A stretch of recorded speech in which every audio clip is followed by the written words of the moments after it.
Hello, fondlings and fondlers.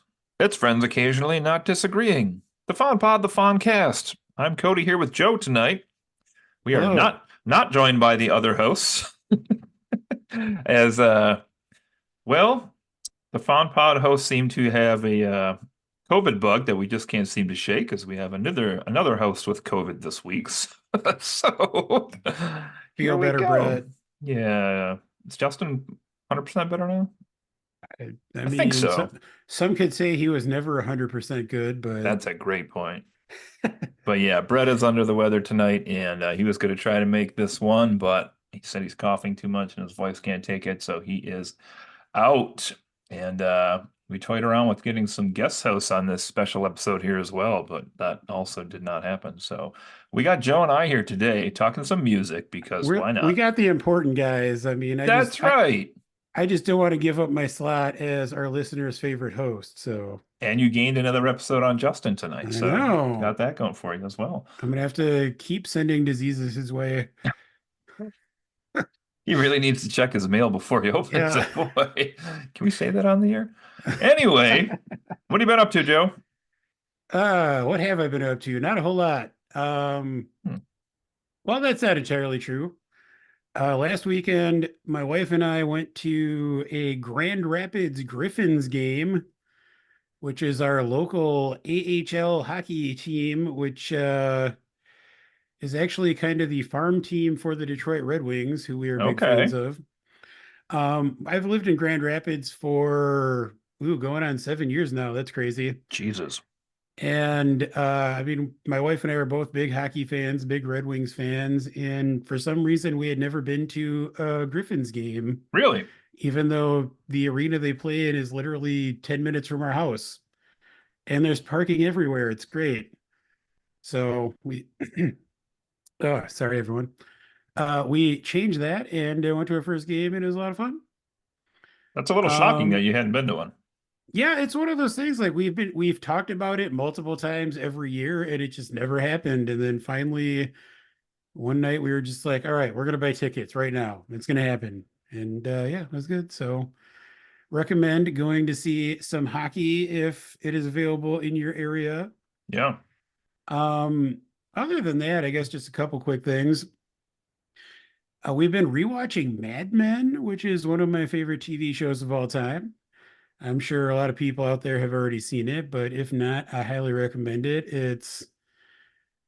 I think it is simultaneously like a very well written, well shot, just well crafted show, but it's also a show that you can just kind of hang with. Like not often super high stakes, so you can just kind of like it's good to just put on when you're feeling like unwinding and just want to chill. It's a good vibe. Then the other thing I wanted to shout out is actually an album that I just started listening to today. Are you familiar with the Everly Brothers, Cody? Barely. Like I know my dad is a big fan of theirs. Like they're from like the 50s, I think. Yeah. Um, Really Old kind of school. like, Very old yeah, school. like stripped down. I think like both of them had guitars and they would like just harmonize through their songs together. There's an album that I just kind of became aware of today called Foreverly, Let's see what they did which there. is it's a re-recording of an entire Everly Brothers album, which is credited to artists listed as Billy Joe and Nora, which is Nora Jones and Billy Joe Armstrong, who may have some relevance to the topic we're talking about today. Interesting. This kind of blew my mind though. Like, first of all, I love Nora Jones, so I had no idea that they had made an album together. But then when I found out what the album was, I'm still not sure it actually exists and that it wasn't a fever dream I had.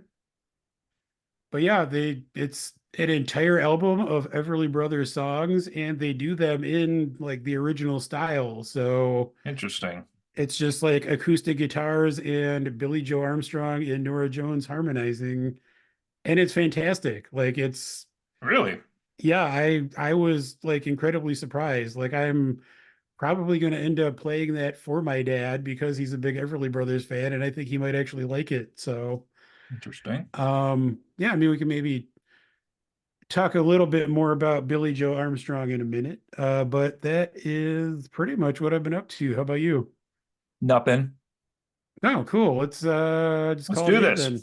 No, I really haven't been up to too much, honestly. We're recording this as I'm about ready to leave to North Carolina to go watch Sting's last match tomorrow. So that's exciting. That'll already have happened by the time this podcast drops, but I'm super excited for that. And I think I may have mentioned, maybe not on the air, I don't know. Dave, another host here who hasn't been on in a while, asked some Dave's people not to here, play, man. asked asked us to play some games that he wanted to review as well, and I got through the first of those. Um, and he's got three he wants us to play through, but the first one was called Her Story, and I'll save my rating and thoughts on that. But it was a really interesting way to play a game on my phone. It was a odd system to have a narrative game play out using a database. That's about a quick review of it there, but it's kind of interesting to play that. And other than that, just give a quick shout out to history. History, good stuff out there. I was trouncing around an old 150-year-old mansion today as part of a tour I was on, and it was pretty damn sweet. There was legit hidden passageways in the library and the bedrooms, and the walls opened up in some spots, and Did you have such a architecture was clue? beautiful. I wanted to have such a clue. They wouldn't let us go in them, unfortunately, but and there was one that went to the basement, and I so wanted to see what the basement of the house Ah, looked like, and they wouldn't let us down there, of course, but that's too bad. I know, so we'll have to break in. What? Stop I it. mean, that does sound pretty sweet though. It was a pretty cool place, I gotta say. I had asked of them if they have ever done a murder mystery there, and the tour guide, who reminds me of one of our friends, said no, but she has a friend who writes them, and she's trying to work on that. So, Nice. yeah, maybe someday that'll happen. But anyway, it was pretty cool. All right. Well, let's jump into our main subject tonight. When I think of this band, there's only two people I think of, Joe and myself. I am the world's biggest fan of this band. Yes, you are. We are talking about Taylor Green Day. Swift. Oh, Wait, no. Jason Isbell in the 400 unit. No. No, oh, damn it. Green Day. Everyone's favorite Americana band, Green Day. Took the joke I was going to make in about 3 minutes, but there's that. Green Day, everybody knows Green Day. So we have never talked about Green Day here on the podcast before, and the reason we chose them tonight, this is not a top 10, nor is it like a retrospective of their career. We're actually reviewing their most recent album here from 2024. This is called Saviors, all capitalized as well, I might add, stylistically. Or is it a retrospective of their career? What? This guy in his notes, he's ready to go. I like it.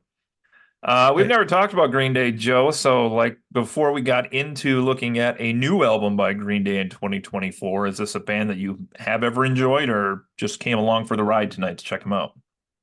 Meh. I mean, like everybody around our age, Dookie was Gross. who is Dross.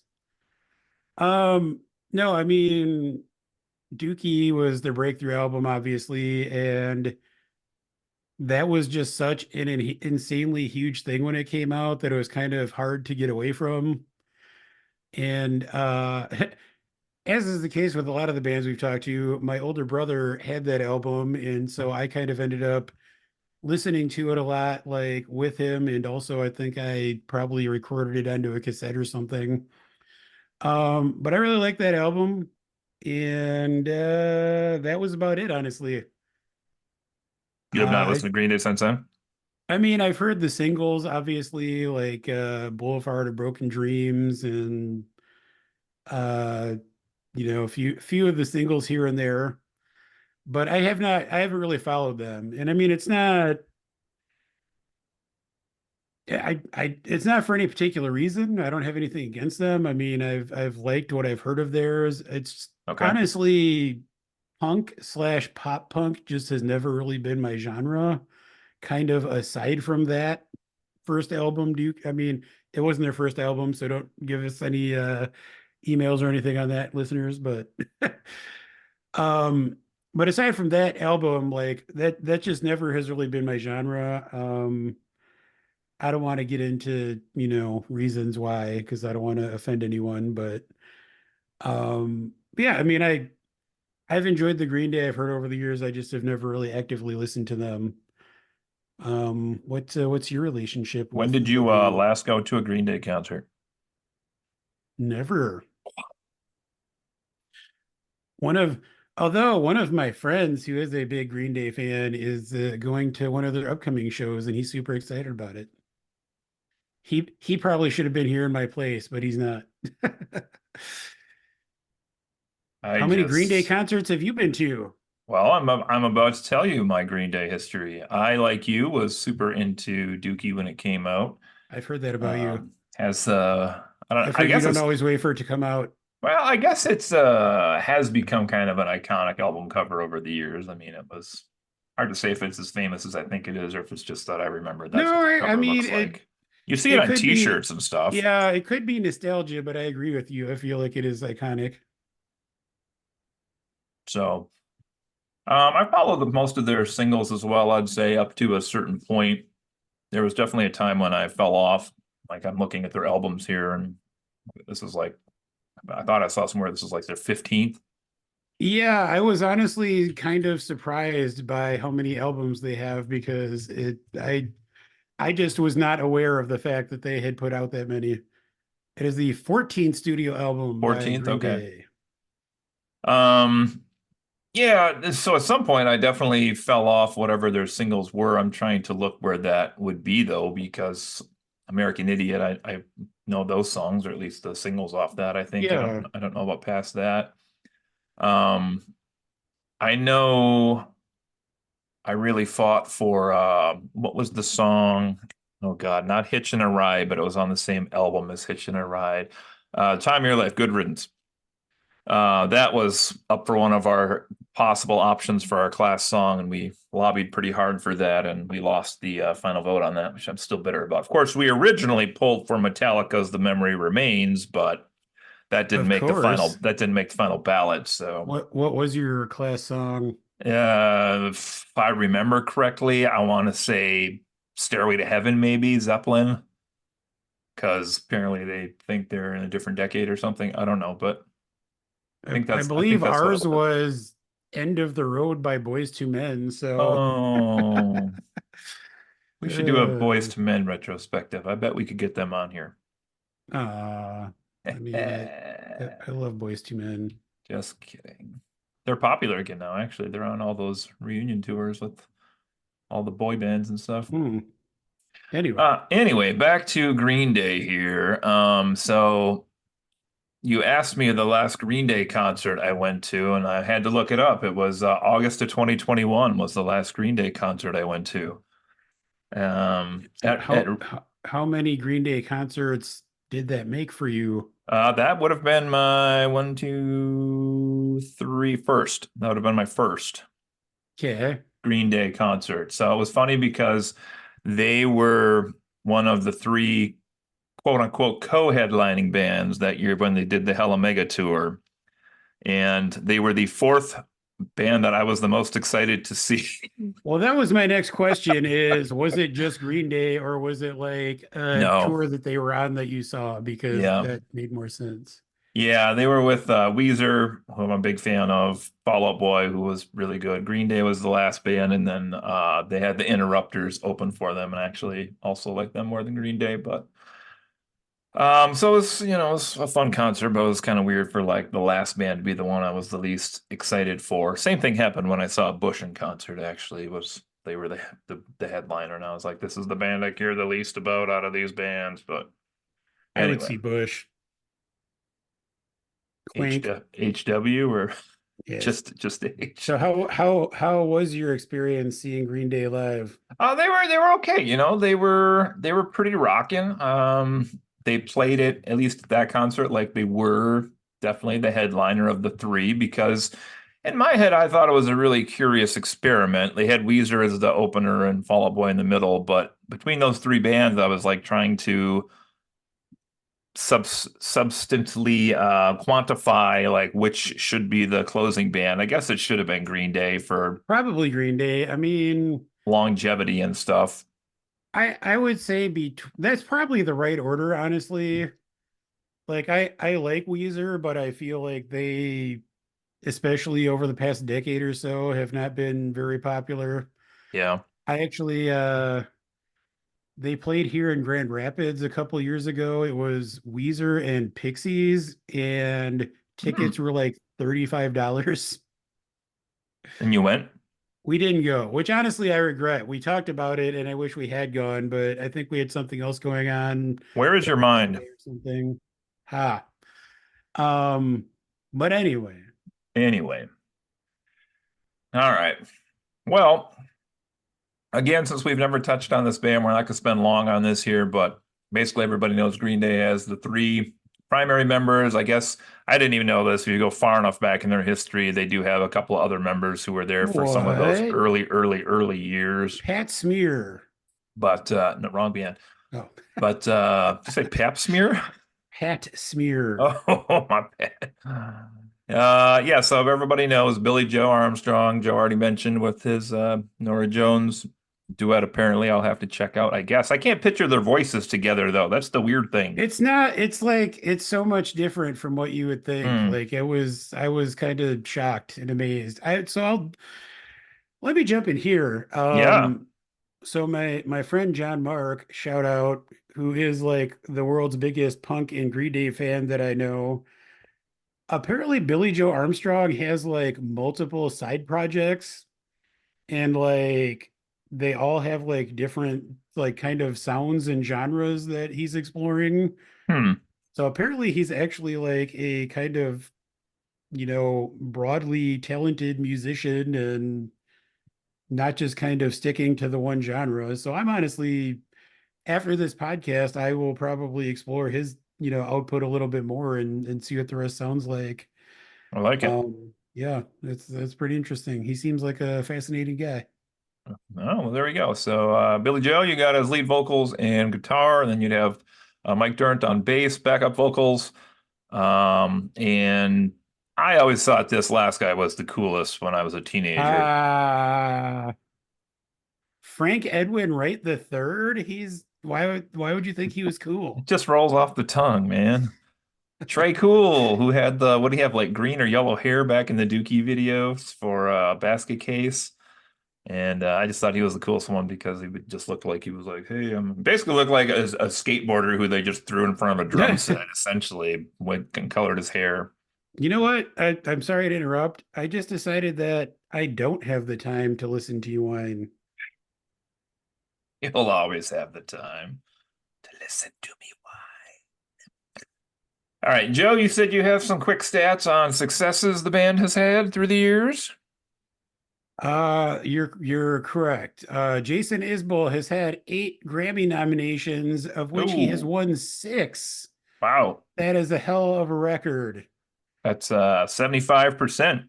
In contrast, Green Day has been nominated a whopping 17 times and has won 4. I'm just going to point out that that means Jason Isbell has a much better percentage. Way better. I mean, he has both more Grammys and a much better percentage than I Green will Day. further point out that that also means Jason Isbell lost 2 Grammys, of which he was the only participant in the category for. So there is also that. You Hashtag know, Americana. I mean, maybe the two he lost were the only ones that were not in the genre of Americana. I like it. Must be somebody didn't know what to label him and they put him in the wrong spot. Anyway, Green Day is the Susan Lucci of Grammys. Interesting. Okay. Also, fun trivia tidbit here. March 16th, 1990. Do you know what happened? Someone made a dookie.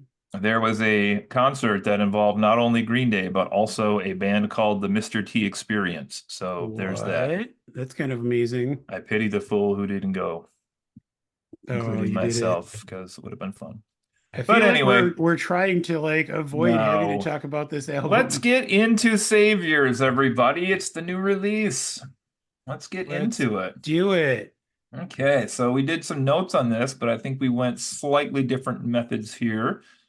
I didn't take a lot of actual stats as far as don't know how this album is performing actually sales wise. I did take a note that it apparently released 5 singles, dating back to October 24th of 2023. We had The American Dream is Killing Me was their leadoff single. Look Ma No Brains in November. Dilemma in December. One-Eyed Bastard came out in January, and then I believe the album released proper, and they've had one last single that came out after that, and it was Bobby Socks. So I will refer back to that list again in just a little bit here for a reason. But All right. there's that. Okay, well, let's jump into this. Do you want to start with a little track by track with me kind of guiding through on songs, or do you want to just kind of do some overalls here? I mean, if you want to do track by track, I don't have very in-depth notes about each song, but we I have can. like a line or two, so Ah, let's just do this up. All right, this album starts off with a song which has a, I think, kind of fun name. yeah. The American Dream is Killing Me is track one. What'd you think of this one? Any thoughts here? Um, it honestly felt like exactly the type of song I would expect to lead off a Green Day album. Got a little bit of, political commentary, Yep. taking a little jab at this fair country of ours. It's, got that kind of punk rock power chord thing going on. I will say that there's not a whole lot of depth to the lyrics of the song, but I think it's effective. I will say quickly, there's like a very short bridge in the song that caught me off guard a little bit because the song kind of starts, punk rocky from the beginning, and then there's like a bridge that almost reminded me of like the Beatles or something. It's kind Hmm. of like a weird light harmonized thing before getting back into the more punk sound. So I guess what I would have expected from Green Day, but with like a little bit of a little something else in there. Little huh, A little bit of a little bit of huh, yeah. a little bit of huh. Okay. Mister, I don't have any notes. Look at you here. Yeah, I basically had kind of this, it's interesting thing about this. I rated all the songs, so I'm just gonna throw my ratings out on each of these. I gave this one a 7 out of 10. Just kind of a catchy little ditty, I thought. As you mentioned, definitely some kind of commentary here. I don't know that it comes through necessarily because I think they're more focused on like the way it's going to sound musically than the message behind their lyrics here. Yeah, I mean, honestly, like you said, the title is a good one. I feel like the title is the song. Like That's a it's good like way to put it. like it feels like they came up with the American dream is killing me, and like just that was the whole entire idea. It's funny. I was just wondering if you took the title to this song, which I think is a pretty clever title actually, and you gave this to 3 different artists and like 3 different genres, I'd be curious to see what song they created with this title. Is Like one an of those genres Americana one. Americana? Yeah. Well, I I mean, mean, look, you could send this I to a country artist, you could send this to Ben Folds, you could send this to, just that it'd would be be fun to see. interesting. I mean, I honestly feel like most of Jason Isbell's songs are about the American dream killing people. Fair enough. But yeah, that would be interesting though, because I feel like that could evoke a lot of different ideas for different people. And what's this? We have a run-in comment here from Mr. COVID himself, Brett. What? Sent in some notes. He said, first song, The American Dream is Killing Me. Slightly surprised how young and early Green Day this song sounds like. I can agree with that for the I most could, part. I could see it. Um, Also, I mean, continuing with like what a catchy title it is, Yeah. would this have been a better title for the album? Question mark. I wondered that too, to be honest. Is Well, is it a much better song than the title song for the album? Who knows? Maybe well, we'll we'll talk about we'll it. find out shortly here, I guess. But I also wondered that. Yeah, well, and why they chose the title they chose, I guess. We'll come I back to that wonder, too. I mean, I guess this just maybe they didn't want to have like American Idiot, The American Dream is Killing Me. Maybe that felt too redundant. I don't know. That could be. But I do think it would have been an eye-catching title. They wouldn't want to load and then reload. Yeah. That would never work. All right, let's go to title. No, sorry, not title. Track two. Look, Ma, no brains. Exclamation point. Exclamation point. I'll start with Brett's comments on this. Brett said absolutely nothing about this song. All right. Joe, you got any comments on this one? Meh. Fair enough. Um, this one, like maybe even more so than the first track, to me felt like they were just trying to go straight back to the early like power chord punk rock days. It's kind of a fun listen, but there's just really nothing, not much to it. So I didn't really have strong feelings about this one. I gave this one a 5 out of 10, and my comments just simply said I really didn't care for this one, and that includes the title, which it's like so absurd. It's I don't know, didn't work for me. I thought the title of this one to me felt like they were trying too hard to be like edgy or something. I don't Yeah, know. yeah. Um, Only positive I had listed for this one is I enjoyed like that they put in the time and effort to speed play through a lot of it. Like it did have like a sound to it, but just the lyrically and title wise, I didn't care for this one. Yeah, I agree. Oh, I hate when you agree. All right. Track three, Bobby's Socks. Oh no, just Bobby Bobby Sock Bobby Socks with an X. with an X. I like Wow. this one. Um, it's been bothering me though because there's this opening guitar riff that's like it's like a pretty clean tone. And it really like reminds me of another guitar part from a song, but I can't place what it is. Hmm, And it's been driving me crazy. Like the closest I've come is maybe the Rolling Stones Beast of Burden, but I don't really think that's what it is. I think there's something that it's closer to, but I just can't place it. And it's been driving me crazy. But I like it in this song. Um, I mean, the song itself is pretty repetitive, but I think it works. what? It's kind of like, I mean, Billy Joe Armstrong is openly bisexual. And I mean, I don't know if the song is directly like putting that out there. It feels like it is, but it kind of interchanges between like saying, do you want to be my girlfriend? Do you want to be my boyfriend? Do you want to be my best friend? That's right. Don't forget that third one. Um, and to me, it's just kind of saying like, love is love. It doesn't really matter who you're with or how you want to define that. But yeah, it's a nice song. I like it. I also liked this one. I gave this a 7.5 out of 10. And I listed first off, unsurprising to anybody who listens to most of our music podcasts, I enjoyed the screaming in this song as frequently and as hard as it was. I also noted very good guitar work in this song. And actually, as a positive, and I do mean this as a positive, I said it reminds me of three olds, not Everly Brothers old, but three olds, old Weezer. I could see that. Yeah, I could see that. Back when they had those first couple albums.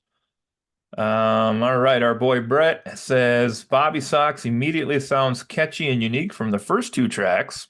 Then he questions, does this only have one line?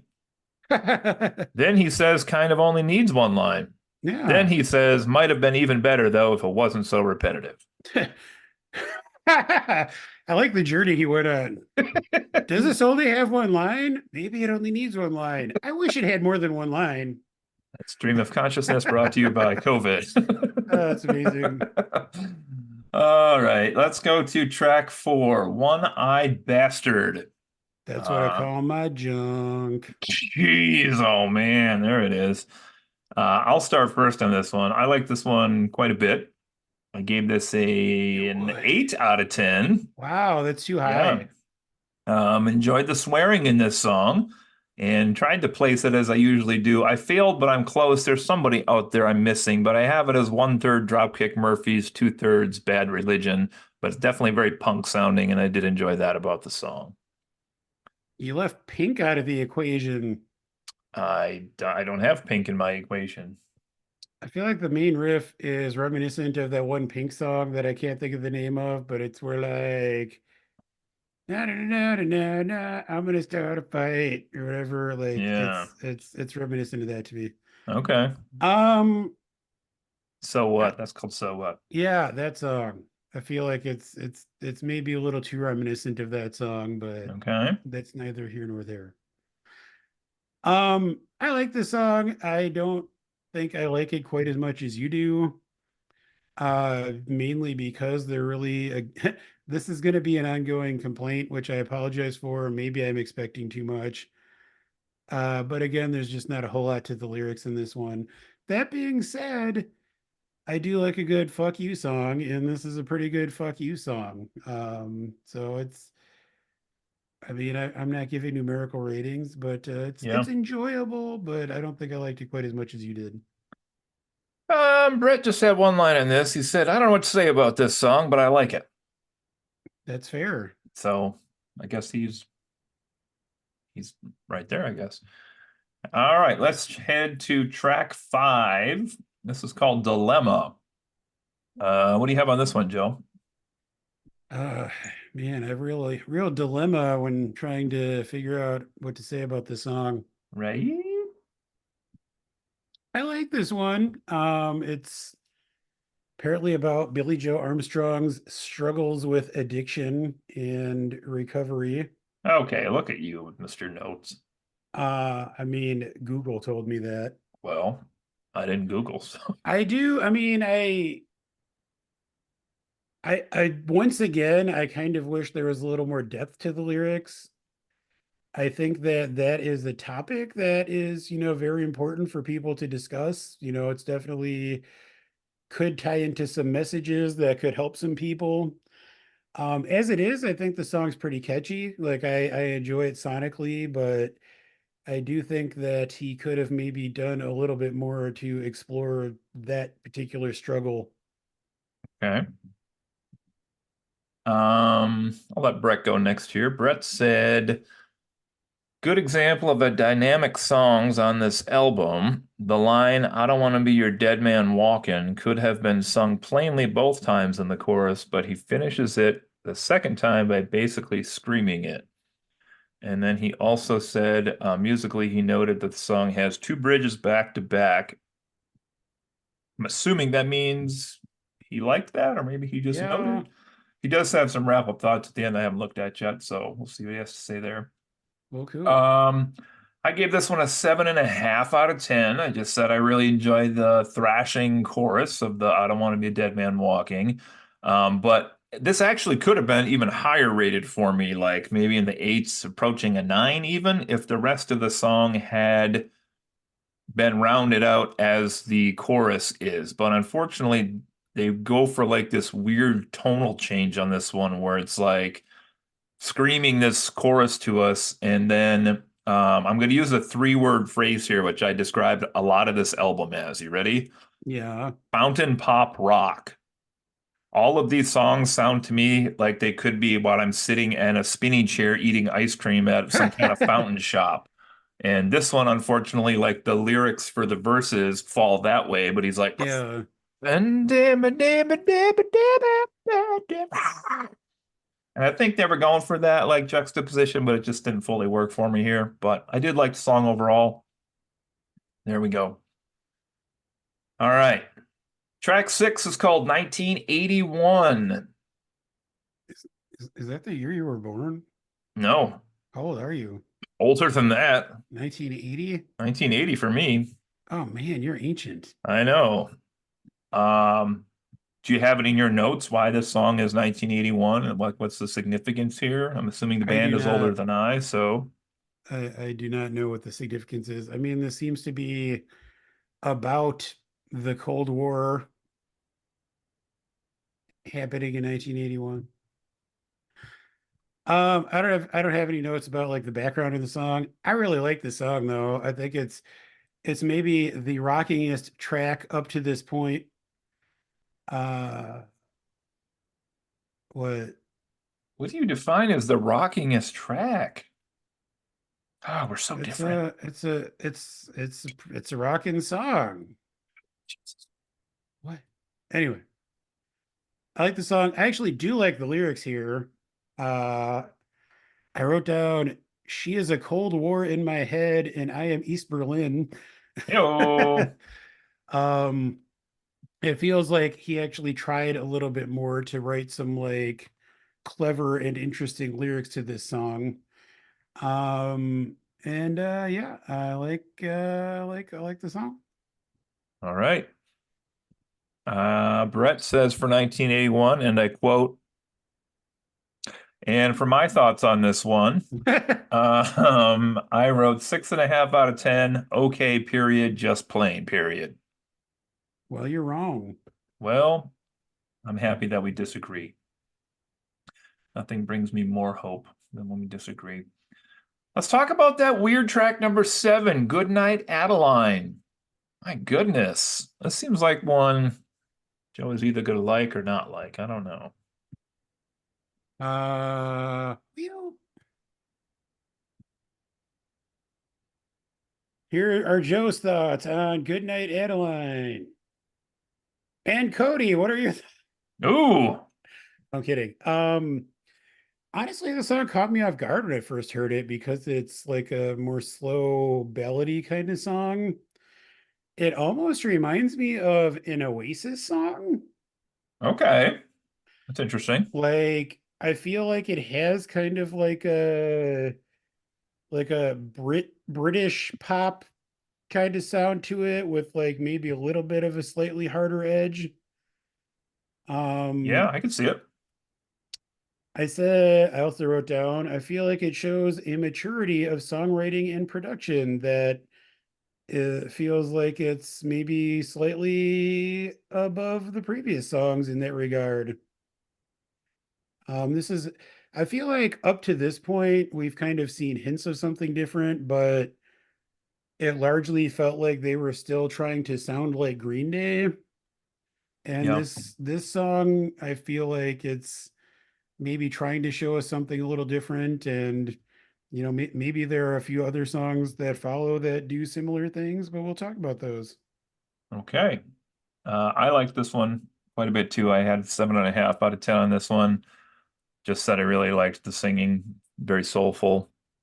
As you mentioned, did sound very different than the previous tracks as well. Brett added in, the more I listen to this song, the more I like it. So All right, we'll that's fair. see. We'll see where that plays up for him, I guess. Okay, as we head to the halfway point of the album here.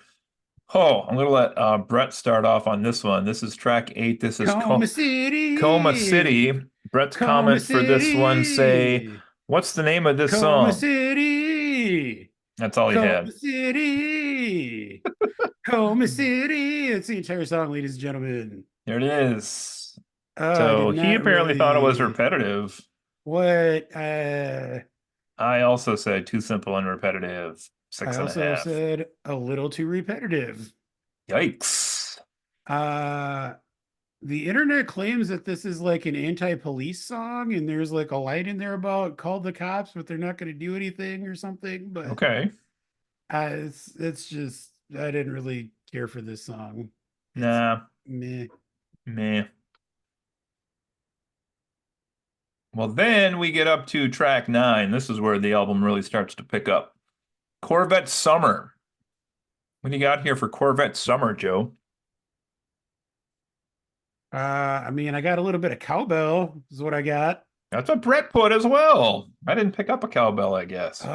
There's like right at the beginning, there's definitely I got a fever and the only Oh, prescription is more cowbell. I always superstitiously skip the first 15 seconds of every song. So Just in case there's cowbell. yeah, finally paid off. I'm glad to know. I really like this song. It's again, it's like not really the kind of song I would have expected from Green Day. It kind of just feels like a fun, like turn it up loud, put your windows down, cruise around kind of song. And I like that. I mean, you could say it would be the perfect song for driving around in your Corvette in the summer. Interesting. What did you think? Well, I said this kind of reminds me of an 80s light rock banger, Yeah, which I guess is Corvette Summer. That's basically what I would think of. And then I said catchy, but not great. The Get that's Around fair. song, Yeah. where they saying get around over and over. 6.5 for me. Brett It's said, too low. yeah, Brett said cowbell. A lot of these are really catchy, but they don't feel big enough to be actual radio releases. Come back to That's that fair. thought in a second. Okay.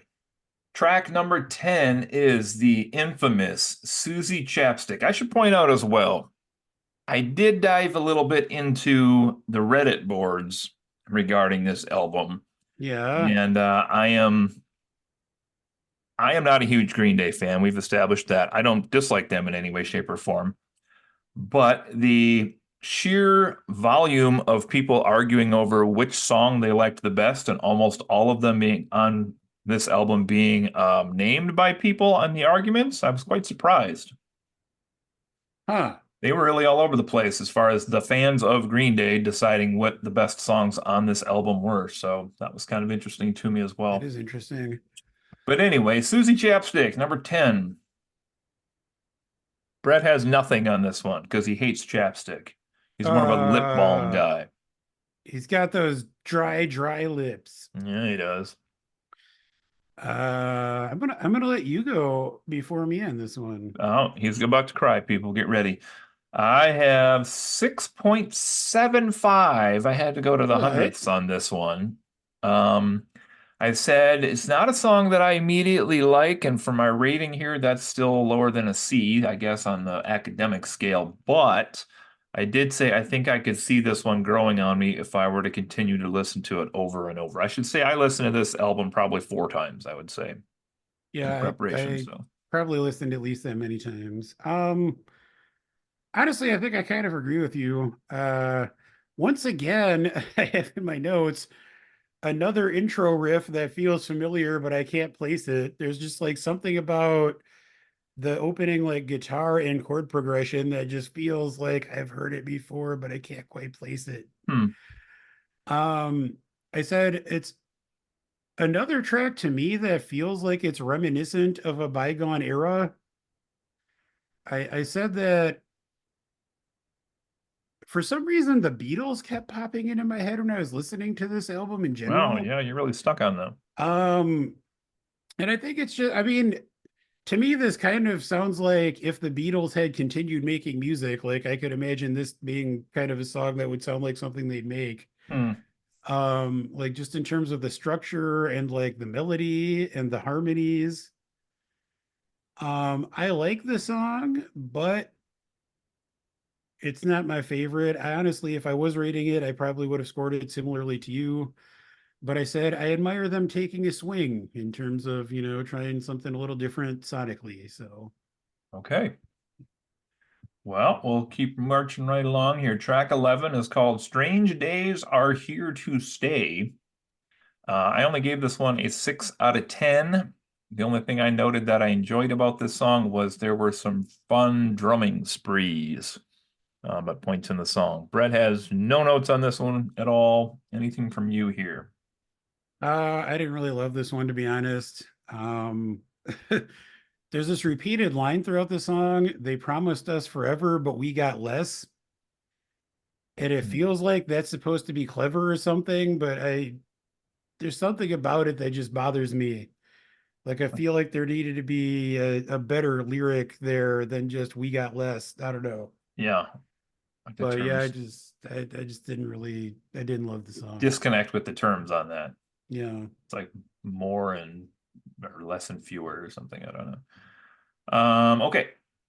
Let's see what we got here in the next one here. We're up to track 12. This is called Living in the 20s. Um, First really depressing thing to me about this song is that I realized he was singing about the 2020s and not the 1920s. So that was a real downer, I'll tell you. But Yeah. we got the repeated line, "Ain't that a kick in the head," over and over and over. Some jamming on this one. I didn't mind it. It was okay. I gave it a roughly 7 out of 10 on that.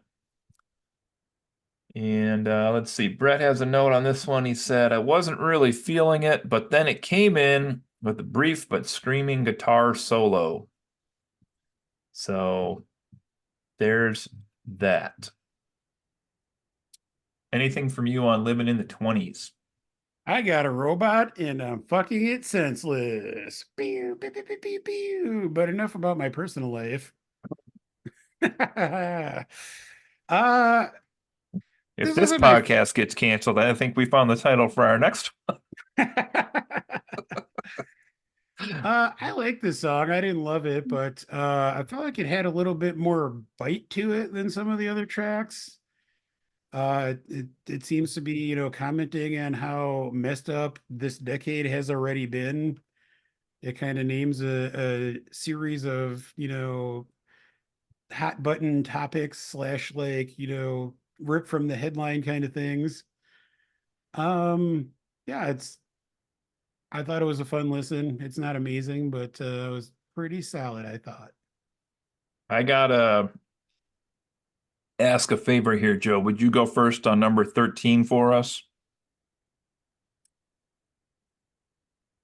Okay. Track 13 is called Father to a Son. What did you think of that song? It was all right. It's another ballad.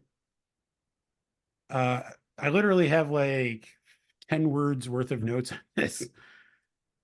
Feels heartfelt, but lyrics are pretty generic, but I kind of like the melody, and that's it. Okay, fair enough. Now I'm going to point out, just for listeners at home, Joe does not have a son. I do have a son. Brett has a son. So I'm going to let Brett's comments go first here. You ready? Okay. Brett said, "Heartfelt lyrics with acoustic guitar is usually a great recipe.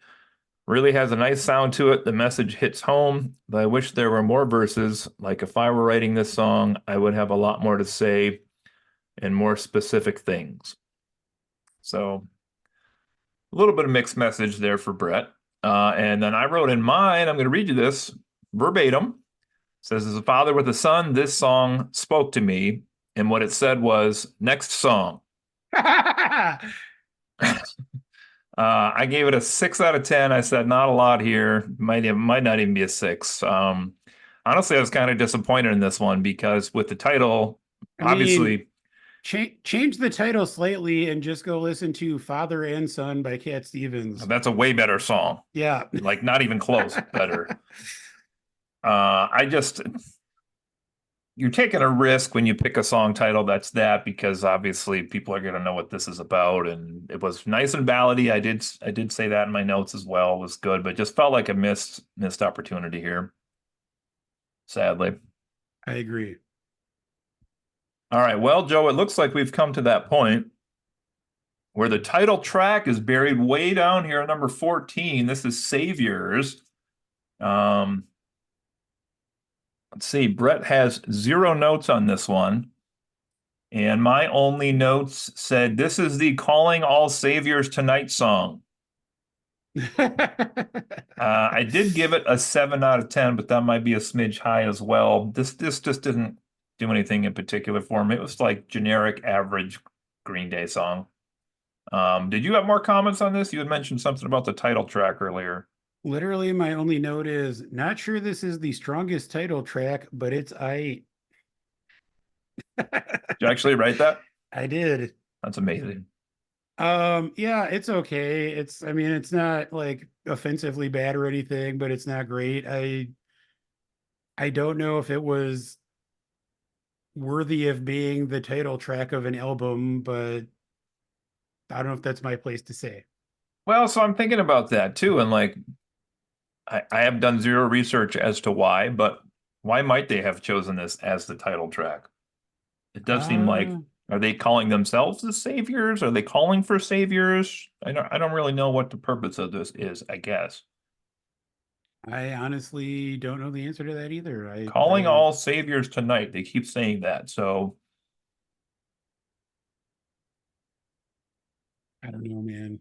I don't know what they're going for on this one, but I definitely agree with you. I feel like some of the earlier songs would have made better album titles. If not The American Dream is Killing Me, then maybe Dilemma, maybe. I don't know. Coma City. Call me shady. Like, even though I don't love that song, at least it's kind of a catchy title. How, ooh, Strange Days Are Here to Stay. That would be a good album title. Father Huh. to a Son. Not a good album title. I mean, living in the 20s would be interesting because then everybody would Yeah. be like, what? Oh, he means the 1920s? Right. I mean, the 2020s? Oh boy. That's depressing. This is this is non-alcoholic Guinness I'm drinking for the record. Actually, or not? Actually, yes. Okay. I wasn't sure. All right, we're headed to Joe's nickname in college for the last title track here. This is Fancy Sauce. Fancy sauce. I just gave this one a 6 out of 10 and noted that it sounded like Billy Joe was attempting to sing slow for the sake of singing slow on this one. Brett said, "This sounds like something you'd play at the end of the concert." So I guess that's the end of the album. What do you got? Anything on this one?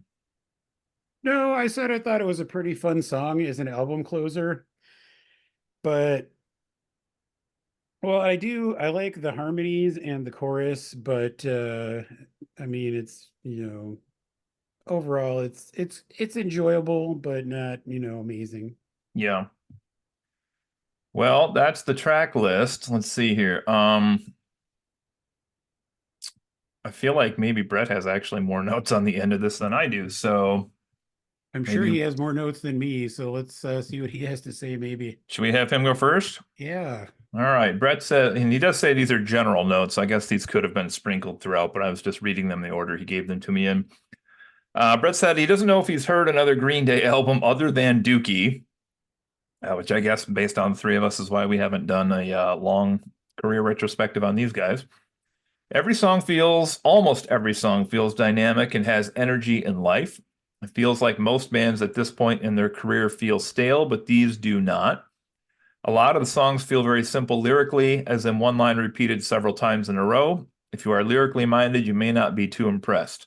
I feel like Green Day songs used to be better lyrically. At times, it's hard to tell if the music changes at all through a song or if it's just a basic chord progression repeated throughout. Very few standout riffs on this album. So many of these songs feel really short, but that was always Green Day. Half these songs have a basic formula they don't stray too far from. Overall, I probably enjoy this album more than Dookie, though it's hard to say if this is going to have any big hits.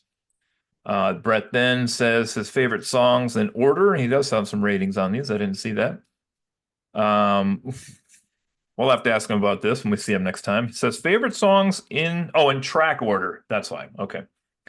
So his favorite songs, he has Bobby Socks with an 8.5. He gave One Eyed Bastard a 7.5, Dilemma at 8, Goodnight Adeline an 8, and Father to a Son 8.5. So he really likes that What? one. He really liked that one. His least favorite songs on the album, Look Ma No Brains, Call Me City, Strange Days Are Here to Stay, and Fancy Sauce. Brett is going to give this an overall comment and rating of I feel like the album as a whole is better than a simple average of its track ratings, and he's actually going to give this a cumulative score of 8.5 tonight. Wow. Wow. Wow, I was right. To quote Owen Wilson, wow. Yeah. To quote Wow. somebody else, whoa. 8.5. Okay. Well, you want me to go next or you want to go next? I can go next, I guess. Try it. Um, this certainly was an album No, I enjoyed it. Honestly, I think I have to agree with the idea that maybe the sum is better than the parts, just in terms of the fact that like if I were to rate these songs individually, there would definitely be some that I would give like fairly lowish numbers to. But honestly, I didn't really dislike any of these songs. I mentioned this last time we talked when we did the album exchange. I'm still using the same metric, which is how likely am I to want to listen to this again once we're done with this podcast? Okay. And like, I wouldn't be mad if any of these songs came up on my, music app of choice. I probably would jam out to it again. And honestly, this album as a whole kind of made me more curious about what Green Day and Billy Joe Armstrong have been up to in the past 30 years since Dookie. I think it's like literally the 30th anniversary of Dookie. Um, Old Dookie. I did think it was interesting that there were at least a few songs where it seemed like they were branching out a little bit in terms of production, and songwriting. I mentioned a couple times I felt like I was hearing like a Beatles influence here and there. That being said, Uh-oh. um, I do feel like a lot of the album feels like them trying to sound like Green Day, like trying to harken back to the early days, and not a lot of it sounds very original or unique. And it's I know that it's hard, like as a band like gets up in years, and I feel like a lot of bands, and I mean maybe there is a real audience expectation that they don't change their sound that much. I mean, my friend John Mark I mentioned earlier and I were kind of talking about this. He's way more familiar with the punk scene than I am, and he's Okay. like, apparently Green Day is super divisive in the punk scene, because there's the whole like sellout thing, which I think is kind of bullshit, because they're probably the most successful Yeah. financially like punk band, I would assume, probably in history. Um, but also in terms of the songwriting, like he said that like a lot of the punk audience doesn't like change when it comes to, the style of music a band is creating. Okay. But like to me, three of my all-time favorite albums are ones that were released in the past like 4 or 5 years by artists who have been around for at least a decade, in two of the three cases, at least 20 years. And they're albums that sound completely different to anything those artists had done before. Like they managed to still maintain kind of the core of who they are as artists, but the sound is evolved and matured, and like it's they couldn't have made these albums at the beginnings of their careers. It's definitely the result of years and years of hard work and growing as artists, but there's like a marked change there from what they sounded like earlier in their career. And I mean, these all the albums I have in mind have been kind of divisive among their fan bases, but I think they're genius. Who are the two besides Lincoln Park? Taylor Swift and Jason Isbell. No, it's Oh. no, actually, so Taylor Swift is actually one of them, and I should say her two albums. I mentioned before the two albums she released in 2020 were both like really stripped down, really focused on her songwriting and vocals, and like the style was completely different than anything she had ever done before. And I think a lot of her fans were put off by it because they were definitely a change from the poppy direction that she had been going in prior to that. And part of that is because she wrote most of the songs working with Aaron Dessner, who is one of the guitarists and songwriters in one of my favorite bands, The National. And they also, one of their albums is one of the ones that I'm referring to. I think it came out in 2019. They have an album called I Am Easy to Find. And The National is an entirely male band, and most of their songs have very like masculine points of view. And they released an album where approximately half the vocals are performed by female singers. Oh, but it's And still called them. but it's still The National. Okay. And I to me that just felt like kind of a natural evolution of everything they had done before that. And also by including the female singers, it was kind of like the perfect foil to the often like very masculine feeling perspective of their lyrics. So, and they've actually released two albums since then, and to me, they're just not at that level. Okay. And then the last one is from another of my all-time favorite artists, Nick Cave. Don't you say Nick Cave. God It's damn Nick it. Cave. His album Ghosteen, which he has been making music for, I think, literally 50 years now. He doesn't look it. It's because he's a vampire. Yeah, he kind of does look at it. It's good. But he has an album called Ghosteen that he wrote in the aftermath of his teenage son dying tragically. And it feels like the album feels like he has somehow distilled the grieving process into like a recorded work. Hmm. And it's, I mean, in a lot of ways, it's different than a lot of what he had done before. A lot of the lyrics are, it's almost more like poetry or spoken word set to music. Like there are parts that he sings, but it's like really, really focused on the lyrics and like making you pay attention to what he's saying. Do you like a Taylor Swift album? No. She doesn't really sing, so Anyway, the yeah. point is like Were we talking about Green Day? yeah, well, I'm getting back to that. Jeez. It's entirely possible for artists who have been around for a very long time to continue to evolve Yeah. and even later in their career to be putting out like the best work of that career. And I would have loved if this felt like that from Green Day, but it doesn't. I think there are kind of flashes here of something else, but by and large, it kind of sounds like a Green Day album. Not that that's a bad thing, but I wish there was a little bit more substance there. So at the end of the day, I would give this album a 7 out of 10. It's an enjoyable listen all the way through, but I wish it felt more special. 7 out of 10. Wow.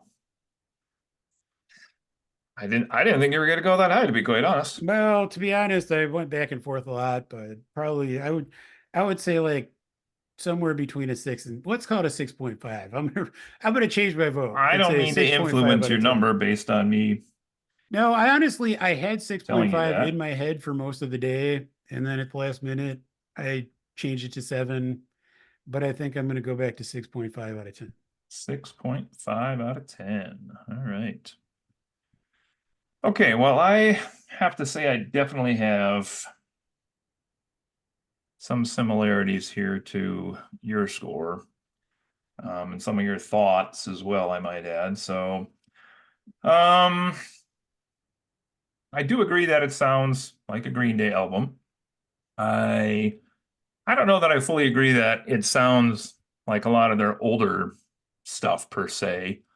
Um, and I guess I'd have to go back and really listen to Dookie again because my memory of it is that it is better than what I thought this was, but I'm curious if Brett actually remembers Dookie that well, if he, I'm curious about that too because I was shocked when he said that he probably would enjoy this more than Dookie. yeah, me too. Um, let's see. What? What? What's happening? Why? It looks like someone else has entered the room. I only have you on my screen. Hello? What the fuck? There What is the somebody else fuck? in here. They released 4 singles before the album came out. Those are the What? 4 best songs on the album.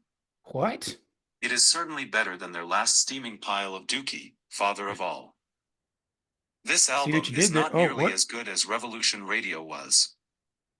It has lots of catchy songs that I really enjoy, but sadly lots of the album is forgettable. Father to a Son is an interesting song, it kinda has some John Lennon vibes to it.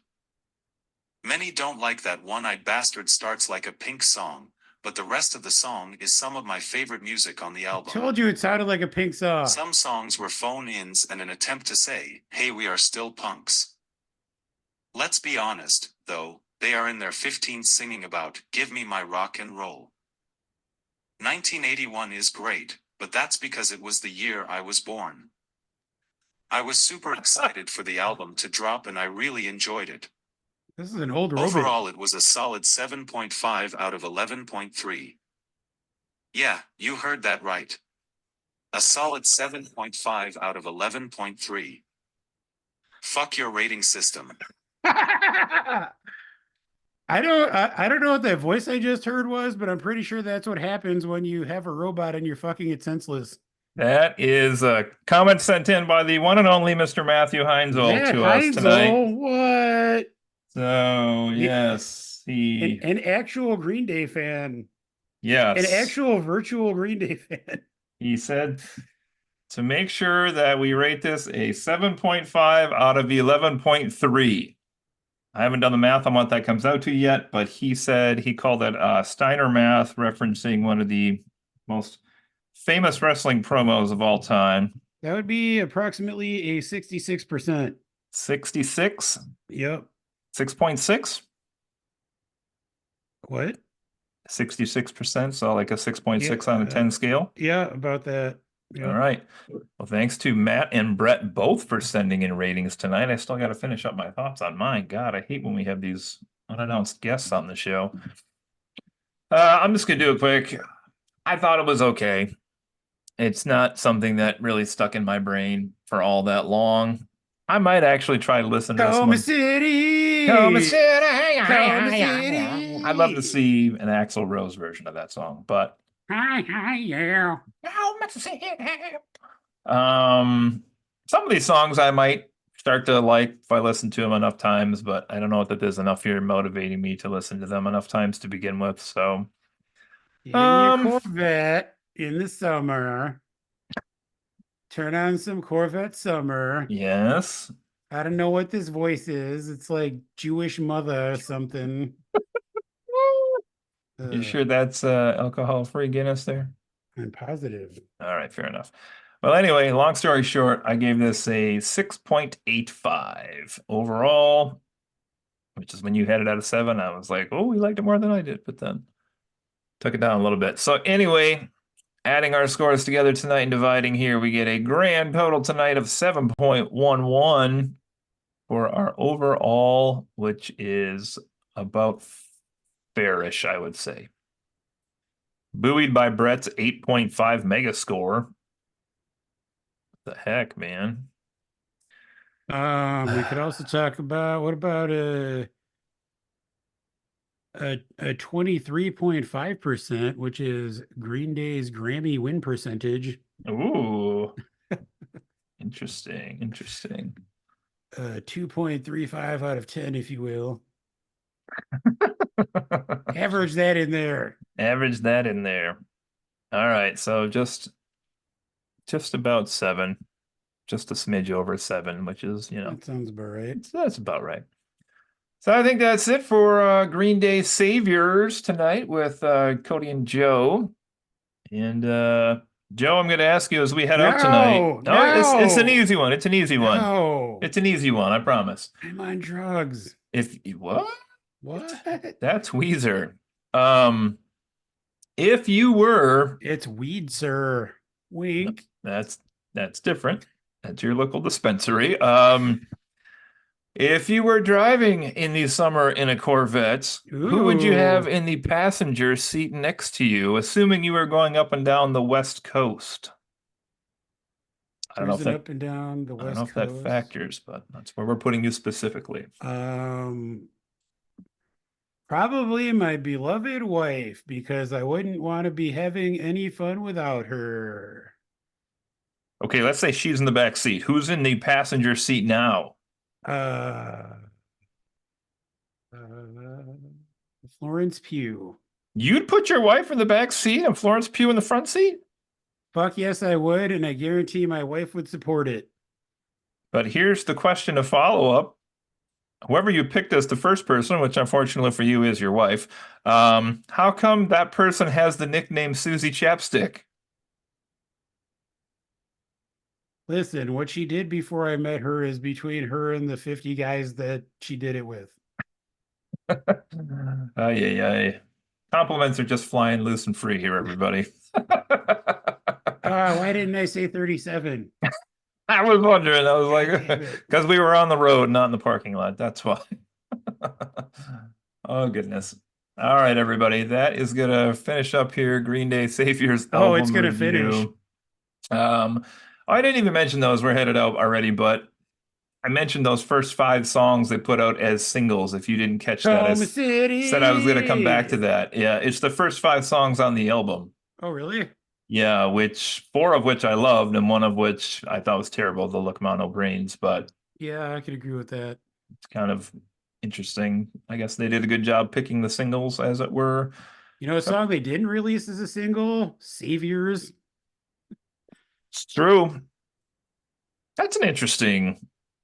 That could we find an answer to that objectively? Albums that are named after a song on the album, what percent are singles versus non-singles? I don't know how you'd even begin to look for that without Yeah, I just did a without quick Google. I feel like going that's going to album be a by hard album. search. Anyway, all right, that's it for us here this time. Fondlings and fondlers on Friends Occasionally Not Disagreeing. This has been Cody and Joe. Joe, anything else? No, he's just buying us, so we are out of here. All right, take care, Home everybody. City. Home City. Yeah, yeah. Oh, yeah. Joe, you Oh, want to guess some yeah. impressions?